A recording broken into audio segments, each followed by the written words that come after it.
Okay, got it. We getting right to this thing. Rhodesia, stop talking. We are getting right to this thing. Everybody got sinuses and allergies. I hope y'all doing all right out there. I don't. Rhodesia doesn't, but she has COVID every other week, so she don't count. Okay? I know Eshaun and I are struggling right now, and everybody else I've talked to is struggling. I hope y'all feeling all right out there. But we're going to get right to this because we got a lot to discuss. Welcome to the TFW podcast. That's Freaking Wrestling. If you don't know, this is the first time you are listening. Welcome. This is not the first time you are listening. Welcome. Y'all know who we are. The best kept secret in wrestling podcast. 3 the hard way. I am Matt. Rhodesia is here. Eshaun is here. Shout out to the freaks, listeners and supporters of the podcast. Y'all know we love you. We appreciate you. Leave a thumbs up. So this is what I need y'all to do. Okay. Y'all listening. Y'all watching. Leave a thumbs up. Leave a comment. Leave a like. Interact with us. That helps the algorithms. And it's fun just to interact with you guys. Okay. But it's time to get right to it. I am back home. I feel like $1,000,000 outside of sneezing and all that kind of stuff. What I got going on in the air. I ain't been home in a month. I am back. The microphone, goddammit. Man, I am back in the saddle. And we got Bash of Berlin this weekend. We're going to preview that. And I know typically we are not a AEW podcast, right? Even the numbers show. Whenever we start with AEW, numbers ain't as great as the other ones. But to keep just being real and to keep, what's the word? Authentic. What's the word? Nah, authentic. Genuine. Honest. Yeah, you can use one of all those three, right? To keep all of that, we do need to start with All In. But before we get there, gotta say rest in peace. And Monday hurt. Monday hurt me. My guy, Psycho Sid. Rest in peace, Sid Eudy passed away. His son announced it on Facebook, and I guess it was confirmed that he was battling cancer. So rest in peace to Sid. Anybody who's been listening to this pod since day one knows, and I didn't realize how much I loved Sid until yesterday. I knew I loved him, and you just kind of forget, right? But watching those, every single video that came across Twitter on Monday, I had watched hundreds of times on VHS. Every single one. His entrance at Survivor Series in '96, when he ran through the pyro, clothesline, Razor Ramon, and powerbombed him. When he turned on Sean and powerbombed him straight to hell after WrestleMania. What was the other one? I didn't watch when he was in WCW and the car was smashed and he jumped on the car. I didn't watch that. But Sid was my guy. He was, you talk about somebody who like captivated imagination, because when you looked at Sid looked like what you thought. But there wasn't much to Sid. Sid was, the Psycho Sid, or he was Sid Justice, or he was Sid Vicious, but he wasn't like Ultimate Warrior. He wasn't like a Hulk Hogan. He wasn't like an Undertaker. But damn, man, you talk about somebody that had it in spades. He had it. And I remember he was appointment viewing for me whenever he was on television, to the point where I knew like his color changes in his tights. I mean, I was like a Sid guy. Once again, it all started coming back to me on Monday when I was just watching the videos on Twitter. But rest in peace to Sid.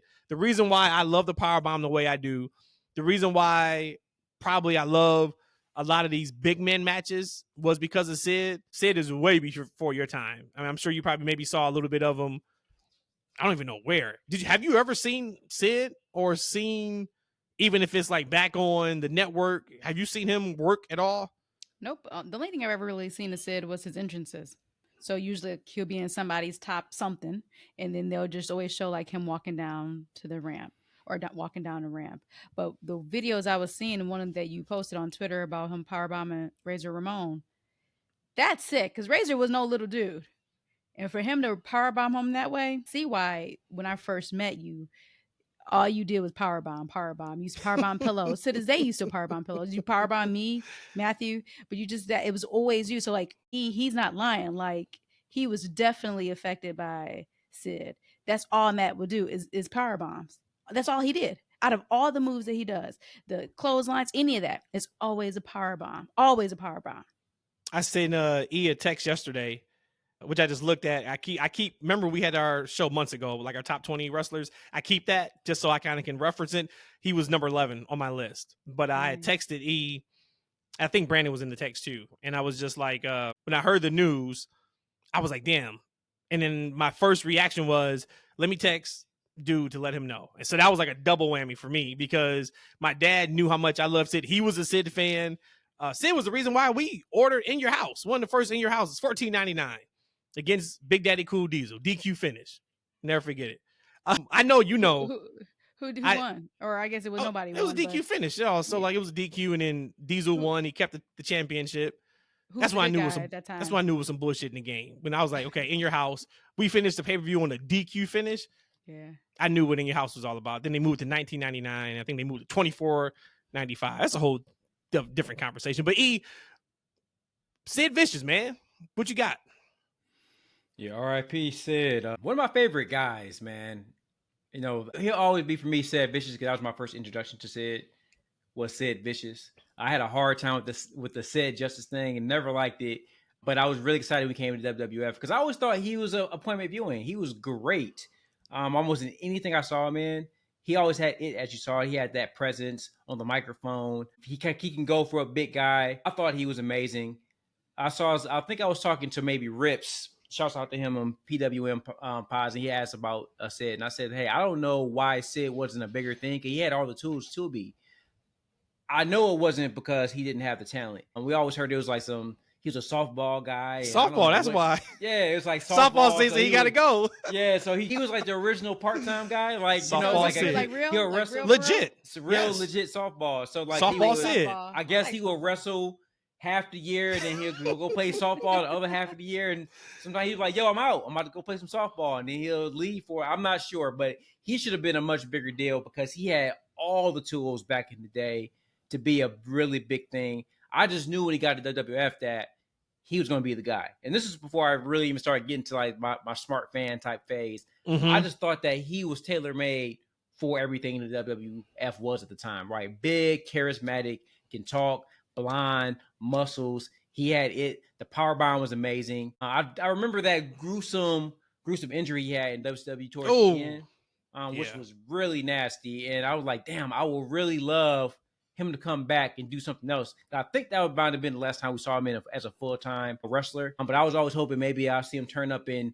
TNA or maybe WWF to do like one last run. But we never got it. But RIP to him, one of the greats. I remember this was when Warrior was in his in and outs. He was coming in, going out, coming in, going out. And Warrior, this was one of the times he tried to hold up Vince for money, I believe it was. And they had a house show in Detroit, which I didn't go to. But it was a Friday night. Shows you really just how like I remember everything about Sid. Sid was the replacement for Ultimate Warrior.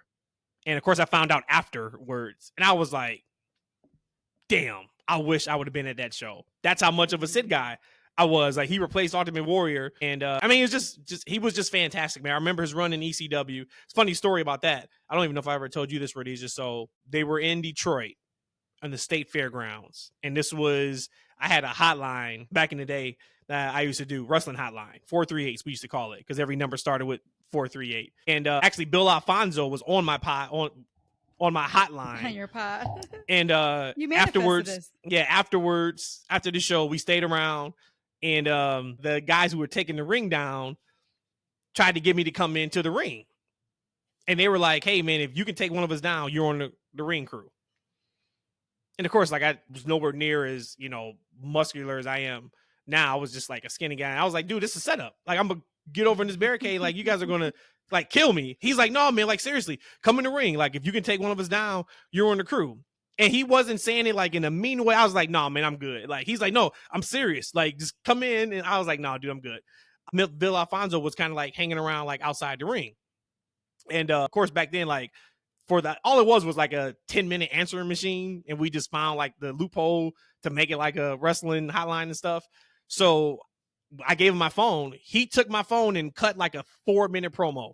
He just walked the ring. I don't know what he said because he's just walking it. He handed me the phone back. So that was a classic moment. But I bring that up because earlier in the night, Sid was on that house show.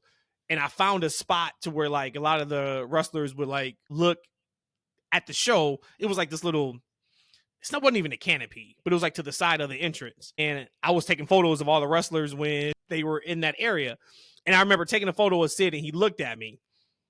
And I remember, of course, like I'm just a fan, right? So I looked at him, I gave him a head nod, He gave me a head nod back, and that was it. And I was like, He's a brother.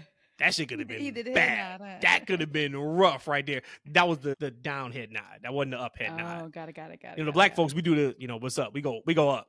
Mm-hmm. White folks kind of go down. Like, hey, what's up? And So were you they taking do it back. pictures in an area that was probably not supposed to be taking pictures of? Is Of that course. why you say that? Yes. 100%. Should I not have been there. I just thought my camera run. And if he would have said, give me that camera, you got it. You're right.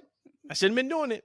But shout out to Sid, man. Like I said, those are some stories that I just really remember him. But yeah, hit me kind of hard on Monday. Thoughts to all the fans. I saw a lot of love. I didn't get a chance to really get on Twitter. I've been super, super busy the last few days, but every time I got a chance to hop on really quick, it was some type of like Sid video or like, words of thoughts and prayers. So that was really, really cool to see. Not in the Hall of Fame yet. Need to make that happen. Yeah. It's just like some of these folks, I wish we could get them in while they're alive so they could get their flowers, because I am going to assume he didn't know how loved and respected he was by the fans. I just have that feeling. Well, Even yeah, I would Woods agree. on Raw, like Woods coming out doing the entrance, which I noticed immediately, and he took his jacket off. He had the Sid armband on. I thought that was classy and was great. But for the amount of love I saw on Monday, typically I've never seen that many people talk about Sid, which was great. I would 100% agree, because again, I'm not familiar with Sid at all. But all and up and down of Twitter, that's all you were seeing. Memories and people talking about their favorite memories of Sid, more so than probably some of the other people that we've just recently lost. And I'm like, wow, okay. So Sid was that guy. Yep, master and the ruler of the world. So rest in peace, Sid Eudy. So All In was Sunday. And I was thinking about, we haven't talked. The three of us have not talked about this show. I didn't even ask Rhodesia yet what she thought of the show. He was sending a couple of gifts, but I didn't even bother following up because I was like, I want to keep it for the show. I want to start with Wole. Wole sent a tweet and he said, I'm seeing a lot of hyperbole. Hyperbole. This was right after the show. He hadn't seen it yet. He said, where does this pay-per-view rank in the history of AEW? He said, that's my question for your pod. I'm going to start by saying I can't give that answer because the matches that I didn't care about, I really didn't watch. So automatically, I can't answer where this show ranked in the history of AEW. I don't think it was number one at all, because there was about 3 matches on the show that I'm like, take it or leave it. Didn't care about the Bucks match. Didn't care about Jericho Hook. Didn't care about the ladder match. Really? So that's 3 off top that I can say I didn't care about. But I'll ask you two, where would you rank this show in the history of AEW? From their other pay-per-views? Yes. It's not going to be that high for me either, just because there was a lot of matches I didn't get to see. Some of the reasons wasn't because of AEW, but I wasn't able to see some of the matches. And I would imagine if this was any other pay-per-view that I was really in anticipation, I would have made sure I got to see all these matches and I could watch all the matches. So I can't even put this in a running. So I don't even want to compare and make it sound like it was a bad show. I'm not saying that. I just can't put this in a running as one of their top shows. I thought it was a really good show. As far as one of the rankings, I don't think it will rank as being something that was in my top AEW. If you think about the past 5 years, I don't think it will be in my top. I would say that show where Danielson and Adam Cole debuted, and those are some of my fondest memories. Now, was this a great show for AEW? Absolutely. Yep. This was, right? But I can't forget that leading up to the show, I was probably uninterested in half the card. And that's not because of the talent on the show, because the talent on the show is not the problem at all with any of the AEW pay-per-views. Because, I think about like the guys in the main event, we got Swerve, you got Danielson, you got Tony Storm, who I'm a big fan of. HOB is in the house. Christian was there. So there's a lot of my favorite wrestlers and acts on the show. It's just that for me, the storylines that were presented weren't the best. So I wasn't invested particularly in a lot of the matches. I'm gonna break it down to you guys like this. Watching this pay-per-view for me, it's like watching Elevation of the Dark back in the day. And I know you guys didn't watch it. But I actually watched Elevation. I watched Dark, and I enjoyed. I know you was locked in on them too. I enjoyed them. I enjoyed them. But what I always tell you, and I think you asked me about Dark and Elevation. I'm like, well, I wouldn't recommend it to you. Like, unless you really checked in, right? I wouldn't recommend that to another fan unless you're just a rabid AEW fan, because I didn't get any more enjoyment from that pay-per-view than watching Dark and Elevation back when I was a super invested AEW fan. Sir, are you telling me you would not recommend, after watching this show, and of course we got to start with the main event. You're telling me after watching the main event and watching this show, you would not recommend this show to somebody? I would not recommend that show to we always use Fonzie as like a barometer, right? I wouldn't say, hey, you know what? Fonz, go out of your way, spend $50 and watch that show. Because you're not gonna know what the hell's going on. Like, that is a show for it's what Tony Khan said, right? And actually, I respect a lot of what Tony Khan does online, because he's spinning his narrative. Like, it's a show for the sickos. If you're not a sicko, I don't know if you're going to thoroughly enjoy the show like you should, right? Because you're not going to be invested in outcomes. You're not going to know what the hell is going on, right? Some of the things I'm gonna have to explain to you, right? And it's a 5-hour show. Now, it's good for wrestling, but if four. Okay. They came in. I looked down at my clock. When they went off the air, it was 3:59 Central Time. I was so proud of them. I'm including no, don't. Please stop. No, I didn't. But here's I watched the last 15 minutes. We got to talk about that. I'm not going to recommend Fonzie to spend 4 to 5 hours out of his day to watch a show full of wrestling that he made, because wrestling isn't a big draw for anyone outside of like the sicko type of fans. Okay. So to that point, but I would agree with you there. So you said you wouldn't recommend the whole 4 hours. Somebody had sent me a text actually right after the show and said, did you get to watch All In? I said, yes, you. They said, I haven't watched it yet. My friend sent me a code so I can watch it tonight if it's worth it. I said it's 100% worth it for the main event alone. Then he said, with your endorsement, I'll watch it. I said there were about 2 or 3 matches that was definitely worth watching. A lot I didn't pay attention to because I didn't care for the build or the people in the matches. So that kind of probably mirrors what you just said. Rhodesia, one of the things he said, though, was he said if you are watching this show, you're not going to know what's happening. I think you can, though, because they showed the video packages beforehand. And this is what I kind of talked about. Me watching this show, number one, as much shit as I give AEW production, I got to shout them out here. That show was shot as a big show, and it felt like a big show from just the production. The people we thought should have got a major, big entrance got that. The show was shot very cleanly. I got to give them credit for that, because the first All In, you kind of could just tell it was their first stadium show. I also thought the format was good, too, outside of one match. And we'll get to that, too. So then, Rhodesia, so the matches that you were invested in, that you got a chance to watch, where would you be at on the recommend scale of go out of your way to see this? Hey, if you get a chance to check it out, or you ain't missed nothing, you're good. Wait 2 weeks for All Out. This $50 price tag is pretty, hefty. So to tell somebody for the 4 matches that I watched and I cared about, is that worth at that point $12.50 or whatever the math is to watch that match, knowing that we're probably going to get some follow-up at All Out? And then do we know for a fact that they're going to properly continue the storylines and telling us the story on the weekly episodic show? I don't know.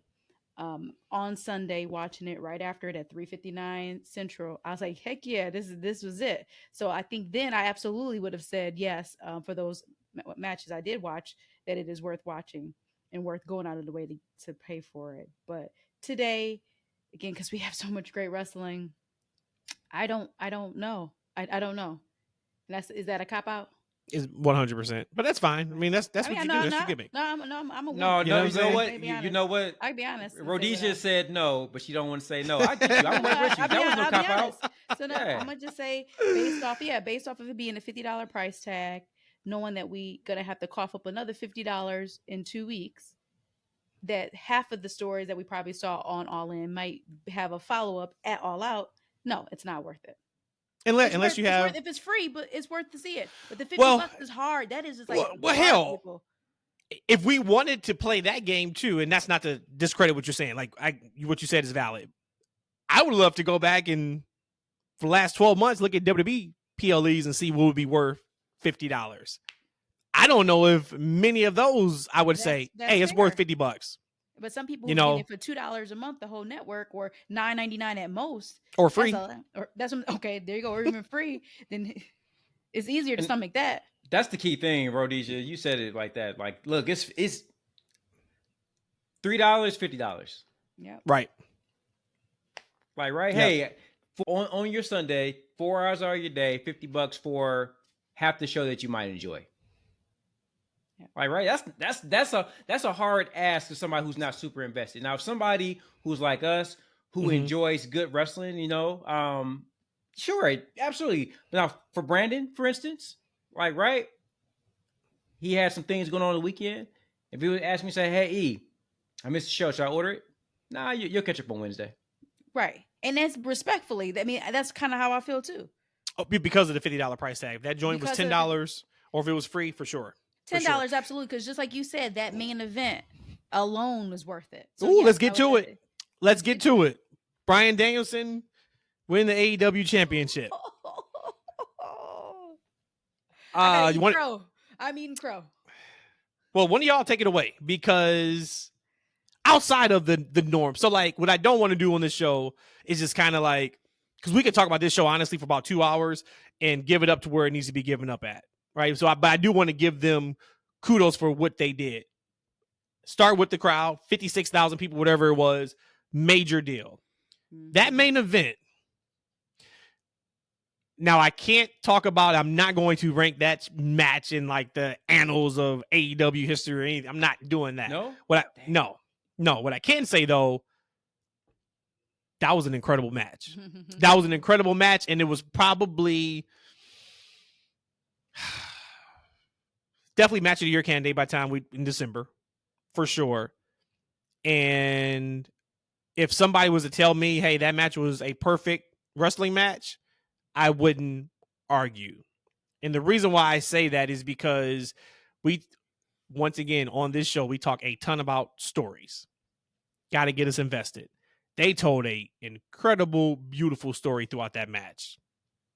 And Swerve looked like the beast that he has become in AEW, beating the living hell out of Bryan Danielson. The weak Bryan Danielson, the I need surgery Bryan Danielson, the family at ringside Bryan Danielson. They did a tremendous job laying that match out. But I knew Bryan was going to win when he was getting the dog shit kicked out of him as much as he was at that whole match. And I'm like, he's not going out like this. Like, I wanted him to put Swerve over, but he ain't going out like this. And then he didn't. I knew Matt was up when when Swerve no-sold that damn knee. You say you knew it then, huh? Man, I got pissed. I threw the remote control down. I walked away from the TV and came back.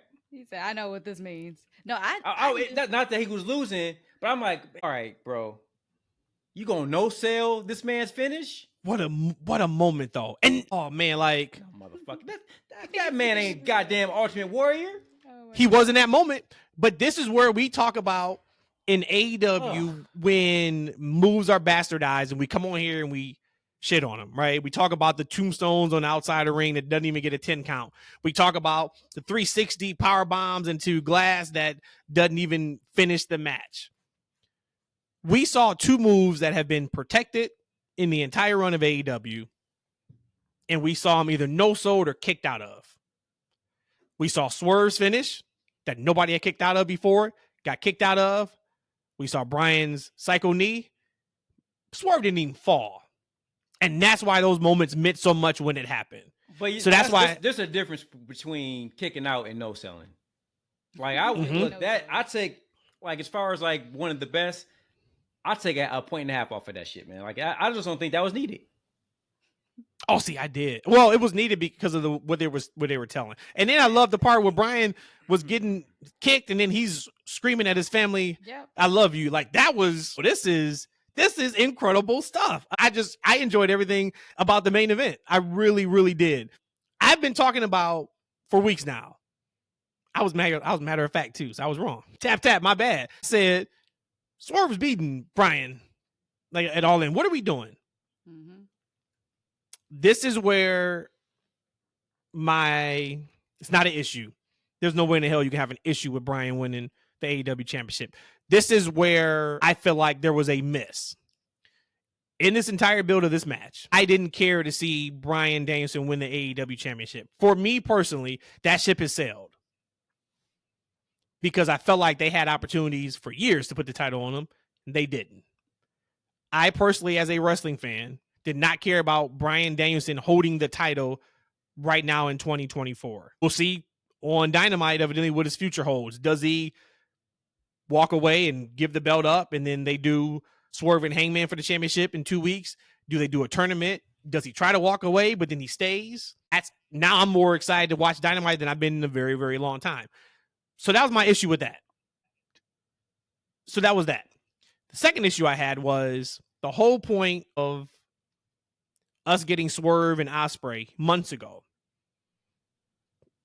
out of Ospreay's own mind was to put Swerve over, have that match, so people didn't think Swerve was just champion until All In. Newsflash, he was champion until All In. And for my money, and I have not seen what their plan is yet for this Bryan Danielson, excuse me. I would rather have had Ospreay crowned at home with the main title to show he is the guy in this company than to have Ospreay win a championship against MJF. Fantastic match. I don't care about that belt. I don't think many people care about that belt. We care about Ospreay. Hey, then put it on Bryan Danielson. So I'm fine with it. That was my issue with that finish.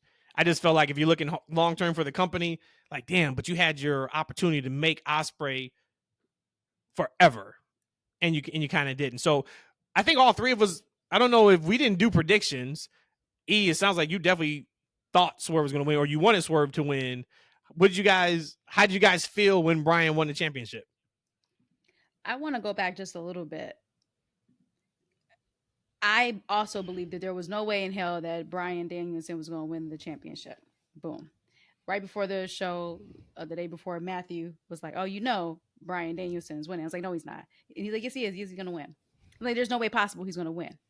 So as we were watching the match, I hear the commentators talk about Brie. And this is when I knew that Bryan was going to win. And I'm saying that, looking back at it, hindsight being 2020. I was about to say 50-50 again, but 2020. He said on commentary, when talking to Brie, she had mentioned something like, "I want him to go out on his own." So I was like, oh, shit, that means he's about to win. Then when he did his pretty much screaming to his kids and his wife, like, "You about to see another side of me. I'm sorry up front. I love you, but I'm about to turn on real quick and I'm about to turn into this monster." That's the way I interpret it, because after that he hawked up and we know what we got. To answer your direct question, AEW has always done this for me since its inception, has always surprised me. I've been on this show and I've said it several times. WWE had times where they could not surprise me, where AEW always had me on surprises. So I was absolutely surprised when Bryan won it. Again, it's not that he's not deserving. Like you mentioned, going into this match, I didn't think that he should have won. And is that really right and fair? No, but absolutely surprised. But then listening to the scrum, it almost sounds like he has some, if he comes back and say, "I just wanted to do this for my legacy. I'm actually going to give it back up to Hangman and Swerve at All Out." I can also see that happening too, just by the comments he said on the scrum. But overall, they shocked the hell out of me. I was surprised. And storytelling. Now, you call this the perfect wrestling match. I wouldn't put this in my top matches of the year right now, because I feel like this is one of those matches, because it's a perfect wrestling match, that there was a lot of psychology there in it, and that you need to really truly appreciate it. So I think in the future I will come to say, hey, yeah, this is probably was one of the matches of the year after being able to watch it again. But I was super duper surprised that he won. I think that he probably still is going to retire that belt, because again, the way he felt about on the scrum with his daughter, talking about that he is going to be there, that he cares about his children more than wrestling. I can't see him carrying it longer. But this is where we talk about being invested. I am now going to watch Dynamite because I want to see what happens. I am not surprised that Bryan won. You guys may not remember. I kept saying that I'm not entirely sure the Swerve is going to win that, because this is the story. And we was talking to Wole on Twitter, and I mentioned, I'm like, when they have out of nowhere loser leave town matches, loser retire matches, typically the person wins that match. Now, and that was my only thing about going to the match in general. Like, Swerve's my guy. I like Danielson. I think he still has a lot to tank left. He's still young enough. He still works well enough. Now, if he wants to call it quits for, as a full-time competitor and be with his family, I certainly understand that. He's given a lot to wrestling, and he has a young family. I'm sure he wants to be there. And, he came back from a very, very serious, head injury, right? So definitely I want to make sure that he's healthy. He can spend, quality time with his family going into the future, right? Because he has very young children, and he's still a young guy. But I was like, man, look, it can go either way. That's what makes the match at least interesting. Like, Swerve can go on to, face Hangman. You seem like that's what's next for those guys, right? Like this, and it would make sense for it to be with the championship on the line. At the same time, like, usually when these type of stipulation type matches come out of nowhere, that's usually the guy winning. Danielson said he wants to go for another year. So all of a sudden, it's going to be. He's such a lying piece of shit. He's such a lying. Yep. Yeah, so all of a sudden it's about to call it quits and all of a sudden he's all good, and now he's about to go for another year. All right, Bryan, it's very true. You a liar. And then two, I think there was a missed opportunity as far as them telling a story leading to this retirement match. Like, right, they try to kind of microwave it a little bit with Jeff Jarrett, talk about does he still want it, etc.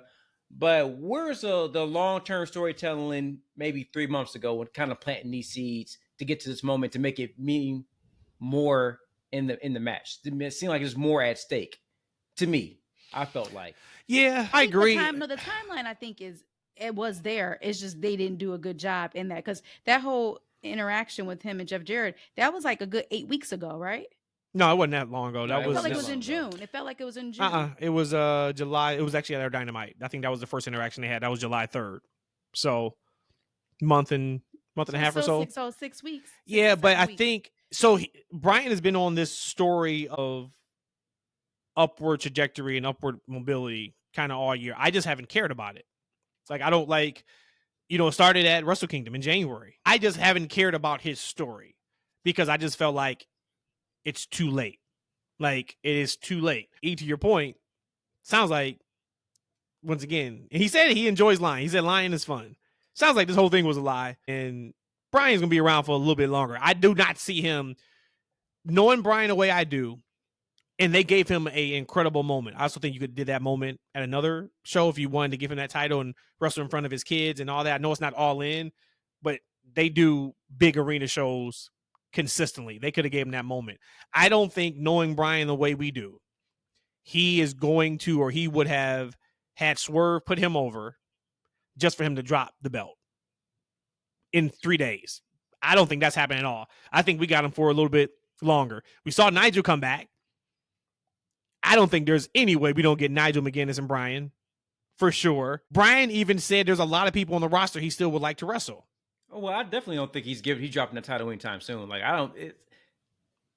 no, I think we're going to see, if anything, if he's truly going to give it another year as a full-time competitor. I think he said that more recently. I can see this kind of being like a Ric Flair type of thing. Like, like when he drops the belt, that's when he's going to, right off to the sunset. I can see that happening. But I don't see in a world that he's going to drop that belt a couple of days later, just so Swerve and Hangman can have a winner takes the title type of thing. I don't think you do that with the World Championship, in my opinion. Yeah. So, as far as the match rating, like I said, I'm taking 1.5 points off of that damn knee. Like, that's nuts. Swerve. So that means you give it 3.5 stars if you had that 5 because of that one move. Swerve is not he is not the Road Warriors. He's not Hogan. He was in that moment. The old man didn't have it no more. The old man couldn't do nothing. But then I'm the new sheriff in town. He caught him with another one, took the pin a little further. No, man. Like, if he's gonna no sell that move, Swerve need to go over. because it didn't do anything for him to no sell a grown man's finish and then lose like 5 minutes later. You a hater, man. We see so how many times do Cody's finish get kicked out of, or Roman's Superman punch get kicked out of? They might as well no sell it. They kicking out at 2. There's a difference between a no sell and a kick out. And you already know how I feel about Cody letting people bastardize his move. He's got to stop that. I do not like that's like Roman Reigns taking the crossroad and pop right up next word is shake it. Like, are you serious? He got to do 20 crossroads next time to put his ass away. And that's what started happening with Cena with the FU back in the day. Well, attitude adjustment. He started doing like 3 or 4 of them. Then he had to do the 3 in a row, whatever. Yeah, stop bastardizing your finishes, guys. Let's go to Mariah May and Toni Storm, because I just want to say that was Toni Storm's best match since NXT UK. And that was absolutely Toni Storm's best match since being timeless Toni Storm. I thought same thing. I thought that for what the story they had, and you haven't been high on the execution of that story since Mariah has turned on Toni, but for them being together for whatever long it was, a year, I was just happy they pulled the trigger on Mariah. Mm-hmm. Like, they made a star with her getting that championship. I thought that was another one that I thought was awesome, and I was a little worried because I said this match is going to show me a lot, because I haven't been the highest on Toni's in-ring work since she became timeless Toni Storm. And then she hit, even I said on the pod, she kind of hit a streak where you could see she was figuring out how to work her gimmick into her matches. And then some of the other matches were kind of just there a little bit. Not this one. This one was as good as I thought it should have been for the amount of time that they were together and they invested in this storyline. This was another one that I thought was 2 thumbs way up. I agree. I don't want to belabor the point, but this was my match of the night. Again, outside of what was at stake in the Swerve and Bryan match. But to me, I love the storytelling throughout this match. Luther got a Luther chant. Who would have thunk in 2024 somebody would have chanted Luther? Like, so you got that. I mean, and then again, Mariah May, this is like the perfect example. So when you say Exhibit A, this is where an over person can put somebody else over. So we talked about this just recently with Cody. Again, not comparing, but like how you can have a face and how you can build somebody else up. Now, she was kind of alongside with her most of the ride, and they became enemies. But this was a perfect example that Toni Storm used her Toni Stormness, and she was able to bring in Mariah May, have her be first just her protege, then move into an opponent, and now get her to bring her up, and now have her to now being the champion, like the main champion for the women's side. So for me, this was an incredible for me match. I know E's point of as far as the lead up to this was kind of lackluster for him, but overall, I love this. This was my favorite match of the night. And I'm ready to see Mariah can do. And she looked fantastic. They both look fantastic, but just her whole outfit too. She looked fantastic in it. So, and then Toni doing her Toni stuff, taking on the praises that she was getting, but also still crazy and messed up as she's walking off off the ramp. And so, I love the match. I've always said I think I'm a little bit higher on Toni Storm than you guys are. I like all of her matches. I like all her character stuff that she's doing. So this match was good. It was good for me. I thought it was an overall good match. I like Mariah May. I think there should have been more story leading to the turn, but I think overall, if you take a wrestling story in consideration, it's been a good story. It's just that I feel like their story could have been kind of like the Sixth Sense back in the day. You know, Matt's one of those guys say, "Oh, I saw it coming." Like, okay, yeah. Matt sees everything coming. You can't get nothing by that man. But the nice thing about that sounds like some hate. That's hate right there, boy. That's love, baby. God bless, baby. man. I don't do none of that. I'm a lover. I'm a lover. But the nice thing about the Sixth Sense, they had the big reveal at the end, right? But when they actually go back and replay like the video, like everything kind of makes sense. You're like, oh damn, I missed that, or I see now that explains this moment, etc. I don't feel like we had that in this feud, but they tried to do it with the video packages, and it kind of worked. So overall, really good match. I was super surprised that Mariah won, to be honest with you, because I don't feel like that character was hot and ready just yet. I think it's getting there, but I think that her character is still in the generic heel mode. Like, right? Like, I don't think her promos that she's cut leading up into have been fire. I think her ring work is fine. Like, I think when you have a hot character, and I think that character was heating up. Like, I think that kind of carries because you get some emotional investment into what they're doing, right? So when you care about what they're doing, then everything matters, regardless of how excellently executed it is, right? And so I feel like with Tony and with Luther, right? With the middle finger, him fall like this, just everything they did was great. But for me, I just was surprised because I don't feel like you know what I'm saying. If Mariah's in the slow cooker, I feel like she needed a couple more hours before she's nice and tender. What match do we feel the same way about? I don't know if it was AEW, it may have been WWE, and we were saying the same thing. It was recently. Like it was a year. No, I felt like it was the end of last year. And was like it? And we were like, it was damn, like AEW. I didn't oh think. My God. Yes. What was it? I think it's WWE. No, I and we think were AEW. remembering we were like, Oh, maybe damn, The like character? it Maybe wasn't it ready was. yet. It wasn't ready yet when They they were made microwaving it. the And move. It felt like yeah, it was microwaving him. I can't remember. If it comes to me, I'll bring it up. But the match too, also, man, it was really hard hitting too, and that's what I love. And I think we talked about this on last episode as far as how I said I always love tag teams breaking up and fighting, and I know that Eve was like, no, we don't want tag teams to break up, but because you know them so well that so you know you're gonna give them your absolute best, and they're gonna give you their absolute best. You already know the moves they're gonna do, so this just adds to kind of my fuel of when you're partners.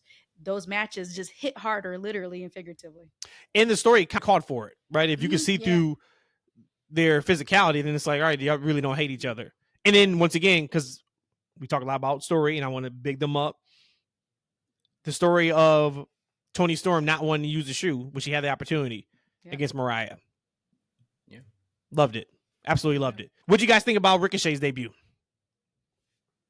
I actually had a question on that. I have no problems at all. Once I saw the big R up there, I was like, all right, yeah, let's go. I thought his showing was what I wanted to see. I actually thought that it was a little bit longer than what I would have thought I would have gotten. So I was satisfied. So not crazy, woo, and not like, oh, boo, but I was satisfied for what it was.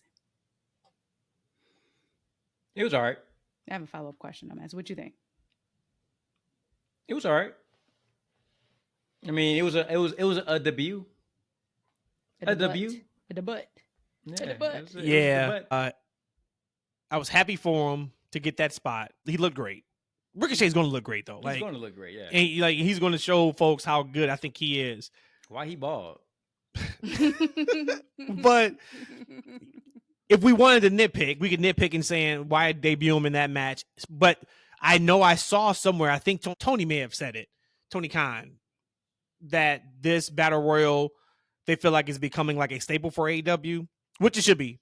They booked the hell out of that match. Mm-hmm. I loved seeing the big names in there. The match flow was great. So awesome on the match. But like, yeah, I mean, if I wanted to nitpick, I could be like, man, don't put Ricochet in that spot if he's not going to win. You know, I'm big on that. You could have debuted him another way, but I think it was good. Like he's already got a match signed for Dynamite. If you would listen to this on Wednesday tonight against Kyle O'Reilly, right? No, not O'Reilly. Kyle Fletcher. Oh, it's Fletcher? Yep, it's Fletcher. Okay. It's Fletcher. So I think that you probably gave me your answer, and I pretty much gave my answer.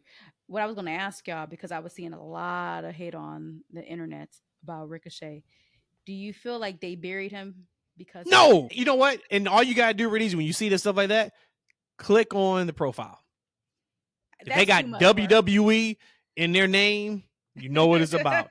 If they got a picture of Alexa Bliss or Jey Uso as a profile photo, you know what it's about. You said Alexa Bliss? You mean Liv Morgan? No, Alexa Bliss. Okay. Hey, but guys, let's be honest though. Like we think about like the Ricochet signing. I think it's a great signing. Like right, we thought he was going to come. He's a great sign for anybody. I think that AEW gain is definitely WWE's loss. I feel like he should be part of anybody's locker room. Mm-hmm. But you think about how much is he going to help AEW? He's going to help them as much as Edge did, as much as Mercedes does. Think about it like this, guys. Matt, you'll feel me on this one. Let's say AEW is a great rebounding NBA team, known for great rebounding. They sign Ricochet, who's an elite rebounder. Like, right? underutilized on his team, but he's great at rebounding. But rebounding ain't the issue with the team. You don't need rebounding. You need the point guard. You don't need rebounding. You need some shooting. You need some defense.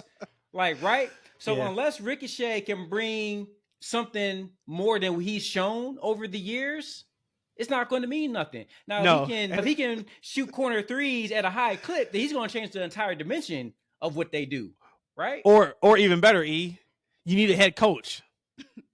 You got great players. You got great players. The problem is they can score. Coach. They can run up and down. The problem is the back office. It's the GM. It's the ownership. Yep. It ain't got nothing to do with the team, right? So the only thing that's really going to turn AEW around, we're not going to get change of ownership, and I don't think we're going to get change of philosophy.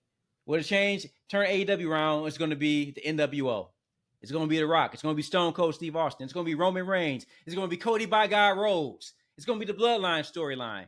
It's going to be the finisher story. It's going to be characters. Yeah. It's going to be stories that resonate with a larger audience.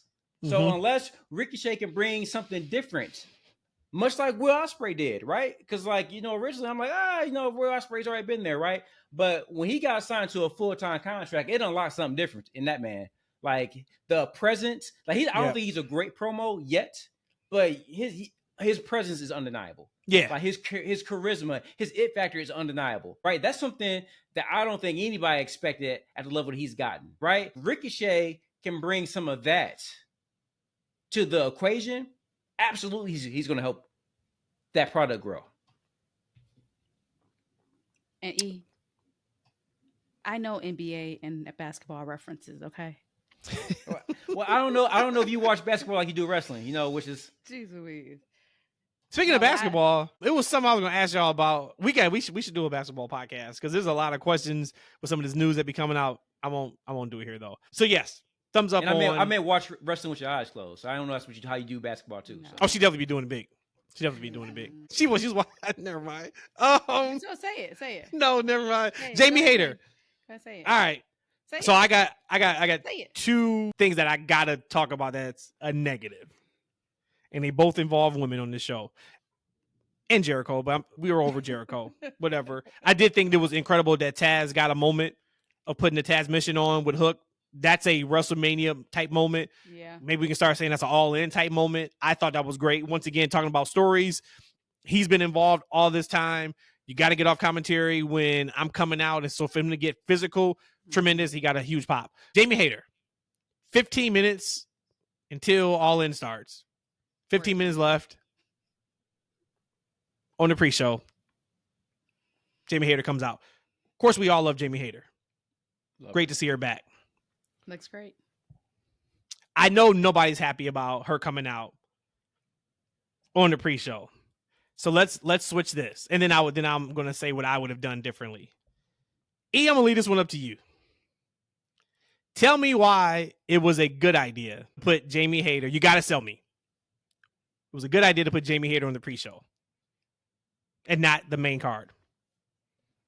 See, as a fellow salesperson along with Tony Khan, right? You know what he did? Created buzz and created excitement for the show before it came on. Right? If you on like a good portion of their audience is on the internets. What do we call it? Do we call it the Twitter? Yep, the Twitter. On the Twitter, right? Jamie Hayter is back, y'all. Long awaited return to wrestling. All In. You got to see it, right? Now everybody, snap. They go into the phone. They go into the internet. They seeing what popping off. They watching the video. Now it's getting some buzz and maybe some additional buys that maybe wouldn't have gotten right before the show. So you think about it from that perspective. Right before the show, they're getting that instant gratification of news and press. Oh, hey, Rhodesia, I see you chomping at the bit. Go ahead. I'm not chomping at the bit. I was looking at something else. Okay, so I'm going to take on for after what you just said. So now I'm about to do my salesperson. Well, no, but I'm saying you chomping because you were smiling and nodding because that was what you said Sunday. That's exactly what I said Sunday. Tony is a salesperson. He's a marketing genius. He tells you he has the biggest announcement in life coming this week on Dynamite. And what do? We tune in. Now, 95% of the people are disappointed with his announcement, but 5%, including me, is usually happy and excited. So Oh my God, if Jamie Hayter is showing up 14 minutes before the actual show, then what can we expect in the actual pay-per-view? You gotta buy this on Bleacher Report here and DAZN there and da da da da. That's all it is. And for some people, it's perfectly okay. I don't like the fact that you had somebody who had such a high anticipation coming back. She was the woman before she left. She had so much buzz and so much aura around her that they buttered her back on paper, not on pay-per-view. That pissed me off because I felt that was disrespectful to her. She should have gotten the respect to be on the pay-per-view. But again, like I said, Tony Khan thinks a little bit differently. He does it for the sickos. If we can get her back, then voila. My only worry is I don't want her feuding with Saraya when she gets back. That's kind of my thing. And I was going to ask y'all, after you're done with your point, Matt, where do we see, especially now with it sounds like the rumors may be somewhat true about her not wanting to work with Dr. Britt Baker. They ain't no rumor no more. So I mean, if we needed any type of confirmation, when she walked out there with 14 minutes and 32 seconds left of that show and she didn't come out to save Britt from a 201 beatdown, we could tell they ain't rocking with each other no more. So God bless that relationship. Well, that's happening. That's happening because she's facing Harley on Dynamite tonight. So this is what I would have done. I laughed when her music hit. I was like, hell yeah, she's back. And then I laughed. So I was like, I was mad. I didn't even hear it. I don't know what was going on. I think I had the volume too low. Okay. Because it was AEW. Because I had the kids were in the room. Like, they curse a lot. Yeah. Like I heard the fans, but I didn't hear the music. And you know I love that music. Or AEW. Who cusses a lot? He said the kids cuss a lot. So what I would have done is, and this is so, all right, now Monday morning quarterback. This is where I talk about like making people. You had a chance to make Saraya bigger than what she was, and then you can make Jamie Hayter. What you do is you start the show with this. You start the show with a camera in gorilla, and you have Saraya berating Tony Khan. How do you not have me on this show? I won the championship here last year. This is my house. Watch what I do. She goes to the ring. She holds the show hostage. I'm not leaving until I'm given the proper respect that I'm supposed to get. Hit Jamie Hayter's music. That is the first thing you see on this show. We are off to the races right now. We are off to the races. So then when I saw the pre-show and I saw that after that, they took 10 minutes to do the intros for the first match. Once again, hey, thank you guys for keeping that show 3 hours and 59 minutes. I appreciate it. If you say, okay, then Matt, what would you have done with those entrances? No problem. Still do the ladder match first. While they're cleaning up from the ladder match, you cut to the camera in gorilla. You show Saraya, you do the same thing, but now you're just doing it as the second segment and not 15 minutes before the show. I just thought that was a missed opportunity. If we were going to try to correlate something, to me, Jamie Hayter is the equivalent of any woman on WWE TV outside of maybe Bianca Belair, Charlotte Flair, maybe outside of those two. So like, that's like Bayley coming back on a pre-show. To me, that's like a Becky Lynch coming back on a pre-show. Like that, you just can't do that spot there. Because to what he just said, you're not locked in on a pre-show. And that's a major moment. That should have been like, holy hell, Jamie Hayter is back. Let's go. And yeah, you get that if you're watching the pre-show. I just thought that was a miss, but that would have made Saraya bigger for the feud that's coming. And damn, that makes Jamie Hayter bigger. You start all in off like that. And like I told Rhodesia, they could have played on, we're going through this again at All In, backstage drama. Like you could have really played into it the same way WWE played into the screw job every time they went to Canada for years and years and years and years and years. They could have just done things a little bit differently to make that moment bigger. And I don't think that's a nitpick. I think that's crazy that she showed up on the pre-show. Yeah, she shouldn't have butted back on the pre-show. I'll tell you guys this, though. Else, they could have, but not her. I'll tell you guys this, though. I think that, as Rhodesia and I said, though, I know, I think more people saw her debut and it was buzzworthy right before the show than it wouldn't have been happening in the middle of the show. And again, some people could have bought it, right? Some people could have bought it. And then two, like how many people are probably purchased? I guess we'll get the buy rates, right? Yeah. But we might could have got an extra couple buy rates from her being on the show, right? Get participation for the show. But this is going to be a bigger audience that she can return on this Dynamite. Yeah. Like, right, we going to get 700, right, to 900,000 people potentially turn in on Dynamite to see her in-ring debut or see her, the fallout from what we saw on All In. Like, right? Now, for me, and we can maybe lead into this one, because I'm actually interested what your comments are. I think that them doing that segment with Saraya and Jamie before the main event would have made more sense, or after MJF and Will Ospreay, right? Just to kind of give the crowd something to calm down a little bit, right? Yeah. Let Saraya come out there and put the crowd to sleep, and then Jamie come out there and wake them up, right? Jamie come out there and wake them up with her music and her clothesline, right?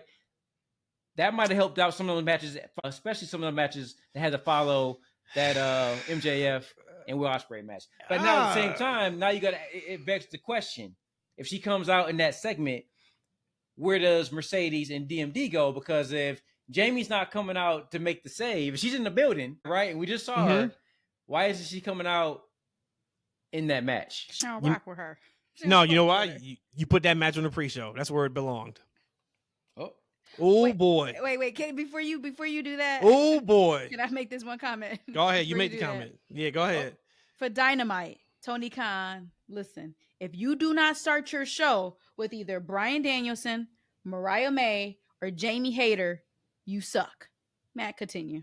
Oh, well, he's gonna suck. Oh boy! I think I'm about to leave right now, buddy. So let's talk about it. And this ain't got nothing to do with Mercedes. I don't want to hear a damn thing about Mercedes. Stephanie Vacure wrestled Mercedes on a Sunday and signed to WWE NXT on a Tuesday. Mercedes has had great matches with Willow, with Sheeta. Mercedes ain't missed in the ring in a match since she's been in AEW. Till this past Sunday afternoon. Oh boy. Britt Baker, I don't know what's going on. I thought Britt's match with Sheeta on Dynamite a few weeks ago was good. That match was not it. And you can tell the synergy wasn't there. And I tweeted that I would like to see this continue. And then I deleted the tweet because after about 15 minutes, I said, I don't want this to continue. I deleted the tweet. Mercedes on the scrum, when she was asked about so tell me about Britt Baker. Mercedes said, man, she's my number one fan, and she moved right the fuck on. Every other woman she's wrestled, she put over in the scrum. About how great they were, how the match was. She did not put over Mercedes or Britt at all.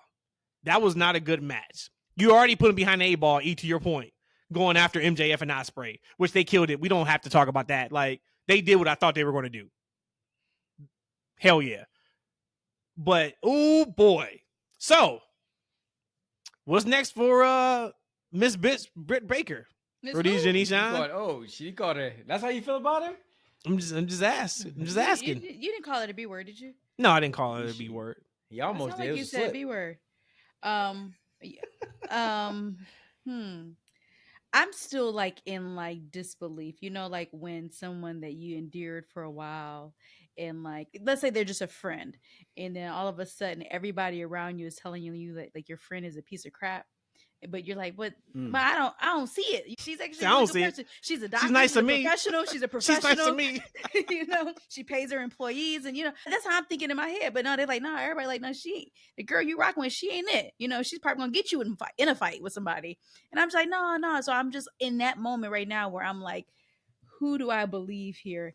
And okay, so that's that. I will say, believe your eyes, Rhodesia. Okay, but this is what I will say. We know for 100% fact that there are just times where it is just off. You can have two great people and synergy just isn't there that night, and it just doesn't click. So there are times where you just have an off night, and they already probably had this unadded pressure on them for them to finally go against each other. My memory serves me correct. This is the first time they locked up. So I think maybe there was some extra added pressure that maybe was unnecessary, but it was a bad match. It was. But I can give somebody a bad match. Things happen. Two of them as wrestlers, they're great wrestlers. So I don't see this happening often with Dr. Britt Baker. So I can't say that it was all on her. But to your point, Mercedes just doesn't have bad matches. That's not like in part of her DNA. And that's somebody like me who isn't the biggest Mercedes fan. She just doesn't have bad matches. All her matches are usually good. But you can have an off night. So I'm not going to be as critical as you are. But I am still at that point where, man, maybe I need to end my friendship with Dr. Britt Baker. Because everybody don't like her. Everybody. So I don't think the match was that bad. Didn't think it was that good. So, but it's a couple of things I have. Like, this is about the workers. I think that Britt, and I don't want to say, come on, I'm not trying to pile in on Britt, but I've always felt like her ring work has been overrated. I think that I'm a fan of Britt. I think that they were right to build the company around. I think they still should build a company as her as one of the top women in that division. I think she has it. She has the charisma. She's excellent on the microphone. I rate her in ring work the lowest of all the qualities that she has. But I think her matches are fine. I just don't think that she's this matician that everyone thinks she is, right? But I think her matches are fine. Mercedes, on the other hand, everyone says that she has great matches. I think her matches are good to fine. I think her offense it's a little too. I think it's because of how small she is. Could be. Yeah. But I think her offense, it looks clumsy at times. But however, she could be, and I know that she typically leads the matches, and other women depend on her to kind of do the ring work or set the matches up, etc. Like, but Triple H was another guy. They said, "Hey, who's great in the ring?" I just wasn't a fan of that ring style. But for me, I don't think that Mercedes is bad. If she's like, I would say she's probably like a B- in the ring versus everyone thinks she's an A+. Damn, that's nuts. Really? Yeah. So But you B+ think she's is still great though? No, he That's said B-. not- Oh, okay. That's all right. So you think she's the worst 4-horsewoman in the I do. No, because I think Becky's is probably a C+. Got it. Okay. But So again, but see, and that's the thing. Like, B is a B, right? Like, you get a B-. I mean, that's a great sign. So I don't think she's an A+. I think a lot of people think she's an A+. I don't get that. So when I got a B- and I got somebody, I would say Britt might be a solid C, maybe even C- at times. So to me, I didn't expect the match itself to be great. Okay. So Now, your what I expectations expected was lower. Okay. it was. I thought what was going to get would be a fine match, and that's what I got. I Right? thought, you know what though, E? I thought that match would have been better. Never mind. Well, right, you guys have a higher opinion of their ring work than I do, right? Yeah. Yep. For me, I expected the fine match. See, what I expected from the match is character work, right? Facials. The talking back for like kind of what the Roman does. I expected more personality, more psychology in the match. And the match itself was fine. It didn't give me that aspect of it either. And lastly, on the match, I'll say this, like, I think Mercedes got to give up that finish. Yeah. Like, I know that finish will probably look great in E2K, right? When they're hitting it clean every time. Yeah. But I would say, I don't know. Look, I've never been a worker. I was actually scared to take a bump when I was in the ring. So I don't know whose fault it is, but it's most of the time looks very clunky. You say it gives you Tama Tonga vibes? leave my goat alone. My goat's a champion right now. My goat's a champion in WWE. You watch your mouth. Yeah, I think it's time to bring back the bank statement, call it the moneymaker or something. Yeah. And keep it moving. Yeah. Overall, though, really strong show for what I watched. There was stuff on there that I absolutely did not care about, though. The Bucks have never been colder to me. I don't really care about FTR. So, like I said, there was some stuff there. So, Wole, an hour and 6 minutes later, once again, we can't judge the show on its full entirety, but definitely it was, for me, it was good to see. I enjoyed it. It's giving me excitement to watch Dynamite this week, and I'm excited for All Out. I am. So, and last thing too, before we move on, it actually makes the main event finish makes sense to the reason why Christian won that. that was that the match, other right? thing I wanted to say too, was that was when I thought Bryan was going to win. When Christian won that, I was like, okay, well, shit, they may have just showed their hand. Like, Which is also a reason why he's going to be around for a little while longer, right? Because like he's not dropping the title. No, he's going to challenge Christian at some pay-per-view in the near future. Maybe the one coming up. right, right.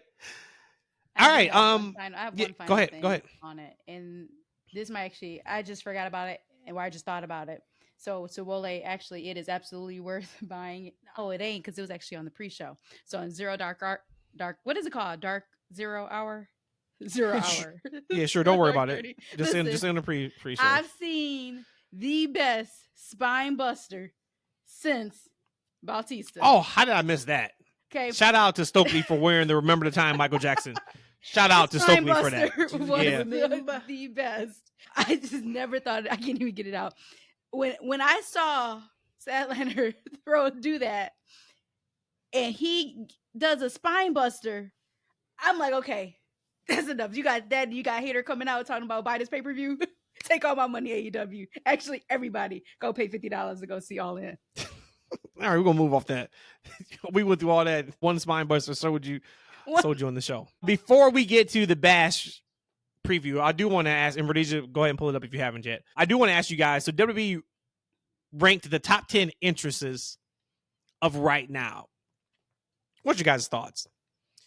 Let's go from 10 to 1. Okay. Number 10 is Roman Reigns. Okay. Number 9 is Joe Hendry. Number 8 is Rhea Ripley. 7 is Trick Williams. 6 is the Riot 6. Haha, get it? 5 is Jade Cargill. 4 is Cody Rhodes. 3 is Seth Rollins. 2 is The Rock. Number 1 is Jey Uso. That is from WWE themselves. Tell me what you think about that ranking. You went through kind of fast, but I would just say I'm cool with that list. But you can't have Joe Hendry on there and also The Rock, because Joe Hendry, it can't be today because Rock's not even there. So then Joe Hendry hasn't been around long enough to even have that. He's not even on the main card to be able to have best entrances. Well, I guess Trick Williams isn't either, but I'm okay with everybody on there, maybe except for Rock and Joe Hendry, just because if you're saying today, I don't see Rock today, and technically I don't really see Joe Hendry, but he has probably the best ever independence entrance I've ever seen before. I remember I told you the first time. What is independence? Like 4th of July? What is that? Independent wrestling. What is that though? Like independent wrestling. Wrestling that doesn't have a national deal. Is that better? Like television deal. So TNA does have a television deal. When we saw him, he was in That's TNA. where you saw him. Okay, well, fine. Actually, at the Impact show. So then, if you want to get so technical, like you usually do here at around this technical 1 hour and 12 minutes, I am just trying to give you the facts of what you said. What I'm just I didn't know maybe you were just talking about like it was a 4th of July show. When I saw Joe Hendry for the first time on TNA, I guess. Yeah, you were there. Yep. I was there. That's the reason why I said the first time I Independence. saw his entrance. Anyways, Independence. I said to you, I was like, oh my God, I can't wait till this guy gets to the WWE, because they're going to take that and he's going to skyrocket with that. But cool. I'm cool with the list. Again, just Joe Hendry and Rock. Maybe we got to not have them on the list right now. E? Yeah, I'm fine with it. Where in what world is Joe Hendry's entrance better than Roman Reigns? If y'all don't get this damn list out of here, that was where it jumped the shark for me. Yeah, but that's 9 and 10. And then you also are going to tell me Seth Rollins has a better entrance than Cody Rhodes? Enough. I think, yeah. Enough. People like doing the whoa, I guess. Yeah, enough. Kishi's back, y'all. Big Kishi's back. He doubling down. Hey, where was Jey Uso entrance? He was number 1. Okay, cool. Big Keith don't care about that. Don't have a problem. Big Keith don't care about that. Let me tell you what Big Keith said now. Big Keith doubled down on it. Big Keith said, I'm at this point where I want to call my son and tell him, go ahead and take a break. Obviously, the writers don't know where to put you, or they can write something that is right for the character Jey Uso, the Yeet Man. The kid is so good, WWE ain't the only spot. He could probably go to AEW if he wants to, write his own ticket, maybe more than what WWE is making on him. Hopefully, they turn it around and do the right thing by the Yeet Man. Big Keish coming in strong about his son. going to Wednesday nights and Saturday nights instead of Mondays and Fridays. What y'all think about Big Keish telling Jey Uso to leave before the OG bloodline gets back together in what is going to be the biggest storyline in WWE in 2024 and 2025? Hey, no problem anymore. Keish is advocating for his son to keep him as the head honcho over there. Go right ahead, Keish. I'm riding for you too. I stand by your side. You should represent your son, just like Roman had his wise man. Go ahead, Keish. He's gonna find a way to make it about himself. That is a 100% fact too. But hey, advocate for your son. Hey, Kishi gonna keep doing this thing. He gonna keep hating until that check come in. Until he get written in on TV, Right. he gonna keep having something to say. He gonna, hey, look, respect. I definitely appreciate it. But much like I was telling you guys, Matt, Jay's just fine. He is in a great place. He's more popular than he's ever been. Mm-hmm. He's probably arguably, right now, I would say he's probably at least the third most popular guy in the company.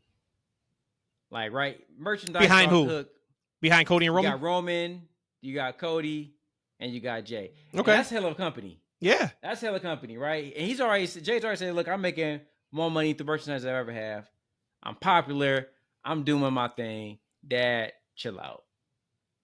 He's fine. Now, I will agree, the only problem with the OG bloodline coming back, Jay is the third most popular guy. And you take Roman because actually, if you want, you gotta take Roman and put him to the side. Like, right, this guy's he's a guy who's only gonna pop up maybe 4 times a year. Like, Jay is a full-time guy who's on the road. Let's just say he's number 2, right behind Cody. They gotta have big plans for this man. And like the way he's rocking that crowd, the momentum he has right now, he should be factored in to bigger parts of the show, right? It's obvious that he's in some type of a holding pattern right now. Yeah. He's in the IC title ring. Thing right now. He arguably he ain't beating Brian Breaker. Hey, so we gonna be here again. There it is. I mean, he arguably should be wrestling ready. for the top prize on the show, not the secondary title, and he's not going to beat Brian. He's not beating Brian No, Breaker. and Big Keish gonna say, man, I was beating his daddy up and down the roads back in the 80s, and you telling me my son can't beat him, and he's only been in the business for 2 years? Let me tell you though, Big Keish gonna give it up. Jey Uso should beat Brian. Brian Breaker is not better than Jey Uso right now. He's not. I'm not mad at that. He doesn't I'm not have mad more at you heat. saying that. That Jey Uso is a much better act, and he should be invested in a major way right now over Brian. There's really no reason that Jay should be putting over a Brian Breaker as hot as he is right now. Like, putting over Brian Breaker is cooling off a star. So in some ways, Keish is right on the money. However, he is going to be involved in this bloodline thing, and that's going to be huge for them. However, he's going to be playing second fiddle to Roman, and he deserves, in his own right, to be in a top position and story for him. Okay, his popularity and stature demands it. Yeah, great bring up with the whole Brian and Jay. When I saw the promo Jay cut about wanting singles go, and he brought up the IC title, my first thought was, oh, here we go again. My second thought was, no, there's a world where you can do this. And to your point about the bloodline story, I think there's an opportunity to make Jay maybe not bigger than what he is now, but you can keep him as big is if Jay is the knight in shining armor that comes to save Roman Reigns. Then you do have him and Roman almost on the same level. Absolutely. That's the money. Now, if he comes back just to fall, he's not going to fall in line because Roman needs help. Roman's got to come talk to Jay. But if it is distinct on camera that he's a peg below Roman, they fell Jay. He needs to be right there the same way. Perfect example is Solo and Jacob. Right? Like, you can look at it and be like, yeah, Solo's the guy, but Jacob's right there. That can be what the dynamic is for OG Bloodline with Roman and Jay. But, they got 2 different types of presence. Yeah. Like, Roman Roman would be for Jey like Rock was to Roman. Like Rock was such a huge presence that he kind of overshadowed Roman. Like think about it. Like Roman Reigns, the top guy in that company, right? Seasonal employee or not, was overshadowed. Like overshadowed by The Rock. The Rock that irritated me too. The Rock almost sunned that man, right? Yeah, and not almost. The Rock, and it wasn't intentional. It's just that Rock was such a big personality that he just cast a shadow over, because Roman's character was what? More a very calm, collective, cool presence. Like, right? He got into people, he'll stick daggers, but Rock's a loudmouth. Roman's quiet. Jay's personality, right? When the two of them together, he's not like that super alpha in the room. Roman's that super alpha in the room. That's just his presence.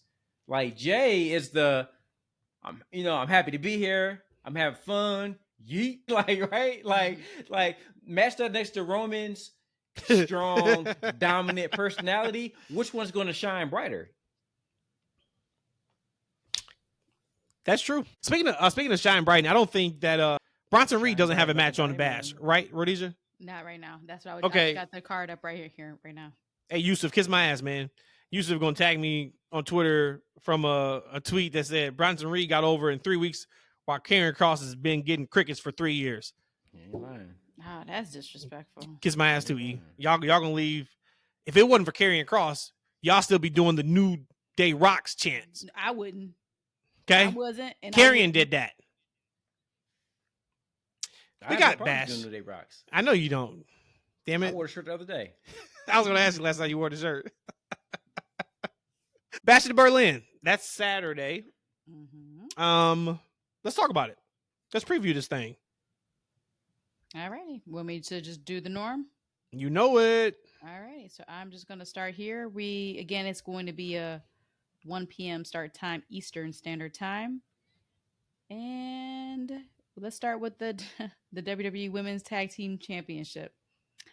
We have Bianca Belair and Alba Fire. Excuse me?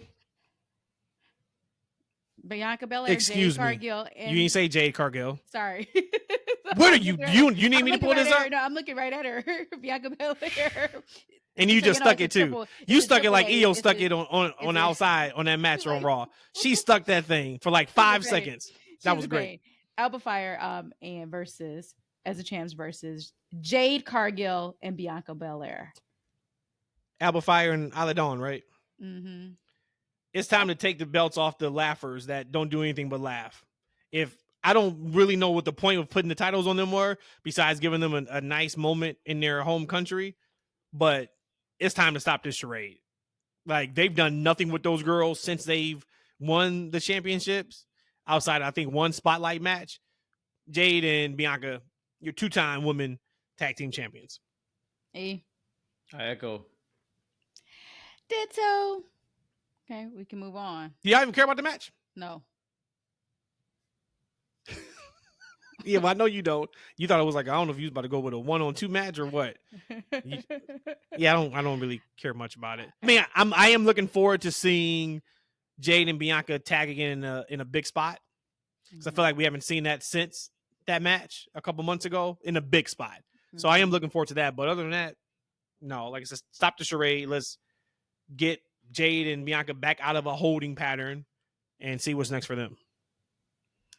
All right, next I'll just move on to CM Punk versus Drew McIntyre in a strap match. So, who do y'all want to win? Kind of what's your thoughts on just this match? I think we talked a little bit for a second on last pod, but kind of who you think's gonna win? Who do you want to win? Just something. Man, I don't feel strong either way. I like their interaction on Raw. Like I said, CM Punk, love him a strap match.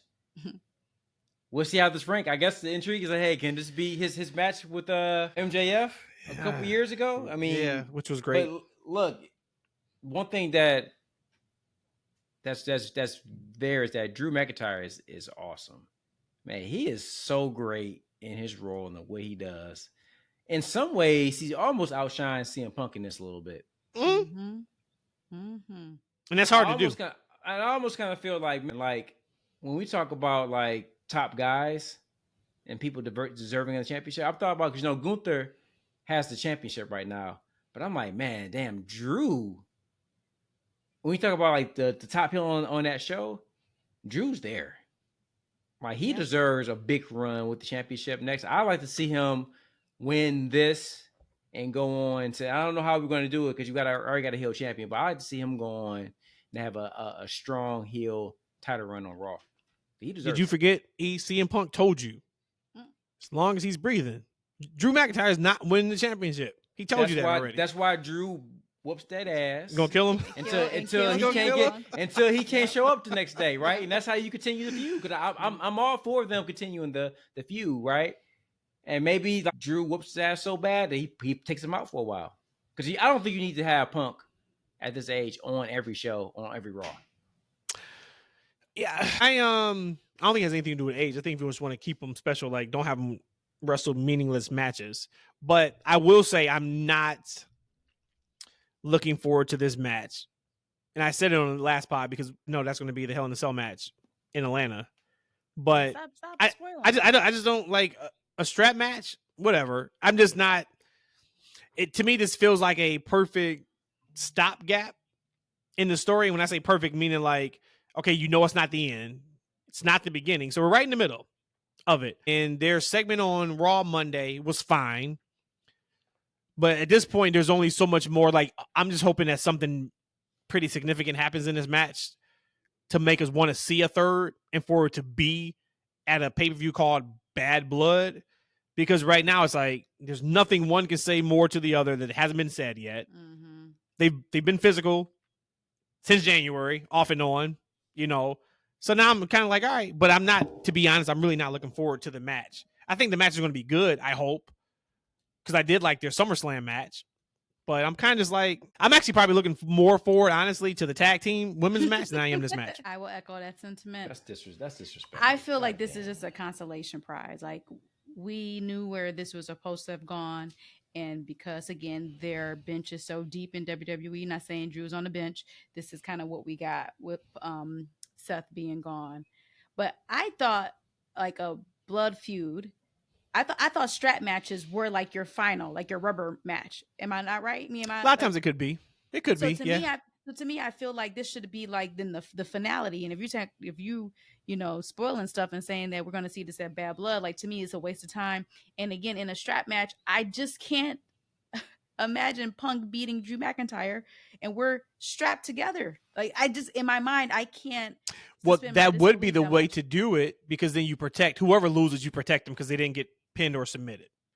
So these are one of those matches where you protect the person who loses, because if Drew does win again, which is fine, he's up 2-0.